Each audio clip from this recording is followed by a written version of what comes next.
So I met Bradley actually through his sister. Me and his sister had been talking. She was telling me that her brother was a heroin addict. Yeah. I'm an ex-heroin addict. Yeah. So naturally our paths had crossed, and just kind of encouraging him, loving him. You know, for me, it's the natural thing to do because someone did that for me. Somebody loved me until I learned to love myself. And it's love. It's love. Right? Welcome to the Ignite with Barry McGuire podcast, where Barry's book and passion for spreading God's love are guaranteed to ignite your life. Now listen in and prepare to have your life ignited. We're here with Louis Wright and Bradley Chester. These guys have a shared passion with me. I've been working with Teen Challenge for 50 years. I've been working with drug addicts for 50 years. Most people don't know that part of me, but I love Teen Challenge. Yeah. And so I really admire you two guys because you're sharing your faith, but you're sharing it with kind of the toughest of the tough, right? I mean, these are broken individuals, and you have one right beside you, right? Is this right, Bradley? Tell me that story right quick. Because you're sharing your faith, but you're second generation, right? Yeah. How did that happen? So I had met Louis. He helps out addicts and he goes and outreaches to them. And before I met him, I didn't really have much faith in me. And what was your concept of God before you met Louis? Honestly, like he was just some guy floating in the clouds. Like I didn't really know much of him. Didn't think a lot about him. And did you think there was a God? I thought there was, but I wasn't too sure on just how it worked because being an addict, that's kind of the last thing on your mind. Of course. And when I met Louis, I remember him praying over me and just feeling like this overwhelming sense of like relief and that everything was going to be okay. Wow! And for this first prayer for the first time, And I remember looking at Louis and just thinking like, well, he was in the same predicament I was, and I mean like it works. He's real because look what God did for him. You walked in those shoes, so you can understand. But Teen Challenge a lot that way too. It's drug addicts helping drug addicts be free. Once they get free, they want to help others get free. Yeah. And you've been doing that with you. It's contagious. So how'd you meet Bradley to begin with? So I met Bradley actually through his sister. Me and his sister had been talking.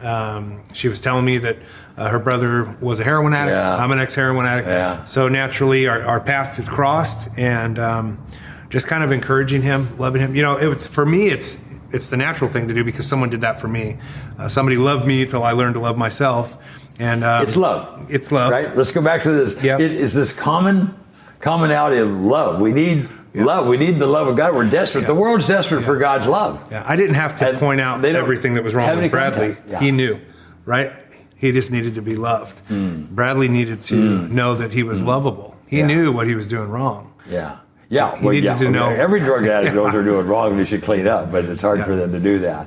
It's kind of interesting because, my own brokenness, things that used to turn my stomach, God has healed those things, but those have become almost the point of entry now for people, right? See, God's using what you went through.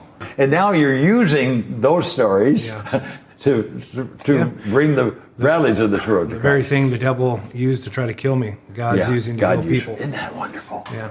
It's got to make sense. Well, that's just how good he is, right? Like all things. Yeah. God will work all things to the good of the people who love him, right? And that means even my mistakes. Yeah. Now it's passed down. There's a mantle on you now. Yeah. And so you're passing it on. You're a second generation guy here, right here. But, just like how Louis did with me. Now, from me being homeless and being an addict on the streets, I know so many of them out there. And so now every time I see them, I get to just let them know that how much Jesus actually loves them and that there is actually, it's possible and I can be the light to them. Actually, recently I was on my lunch and I had ran into one of the guys that I was out there on the streets with, and he seen me and I bought him some food and I just started praying with him and he just started crying and I told him, it's possible, it's totally possible. And he's always writing me online and asking me to pray for him. Now you were buds before. Yeah. You were like his homie before. Yeah. And now you're praying for him. That had to be a shock. Yeah. 3-4 years ago, I never would have expected that, but it's just... Could you imagine yourself years ago praying? Absolutely not. You'd be the one praying for him?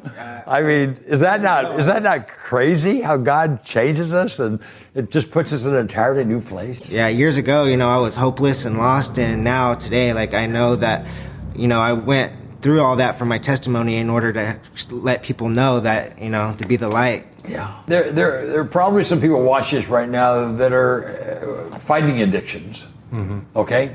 Let's speak to those people right quick. That they just can't get beyond it. They've tried, they've wept, they tried to serve God.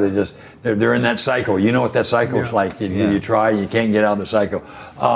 Start with what would you say to that individual right now? There's got to be some of those adults and maybe functioning in life and people don't know it, but they have this addiction. And how do they get set free from that addiction from a spiritual standpoint, which is the only way? It's a spiritual battle. Sure. Well, I think praying for willingness, right? Because this is the deal: is God wants to set us free, absolutely, but we have to partner with His decision. He's not just going to take control of us and force us into this. We have to move our feet. And so God absolutely wants to bring healing into people's lives. He wants to bring restoration, but we have to partner with Him. Yeah. And so I think a little bit of it is moving your feet. So if you need help, there's tons of places to get help. There really are. Like Teen Challenge, right? What a great organization. Yeah. Great organization. It's free. You can walk in there. It's totally free. And just getting help, right? You have to move your feet. You got to really want to, don't you? You have to. Yeah. So praying for God for the willingness to do it. Sometimes you just, and then I'm thinking of particularly individuals right now. They know the truth, but somehow they just haven't come to just saying, I'm lost. I just, you get to that place, whatever that is, different in every person's life. I think everyone finally gets to a place where they get that gift of desperation, where it's like, hey, I had no choice. When I got sober, my prayer was, God, fix me or kill me, And so for me, it's like you get to a place where you either get better or just die, right? So Bradley, for the person that's listening that has addictions, fighting addictions right now, what would you say to that person to I know from experience that you can't do it on your own, and He can. So you just have to let Him, and you have to have trust in Him and faith in Him. And He can do it all. Yeah, He can move mountains. He can do it all. I mean, He could help with addiction. Definitely, He really can. Me and Louie are both, prime examples. So. We just say, give Him Jesus in the morning and do it in the night, And He wants to set us free. You should know the truth, and the truth will set you free. I don't care what the addiction is. Thank you, guys. Great to hang out with you. Keep doing what you're doing, okay? All right, thank you. Appreciate it. If you enjoyed today's episode, let us know. And don't forget to subscribe, rate, and review to help us reach more listeners. Remember, sharing your faith ignites your faith. See you next time on the Ignite with Barry McGuire podcast.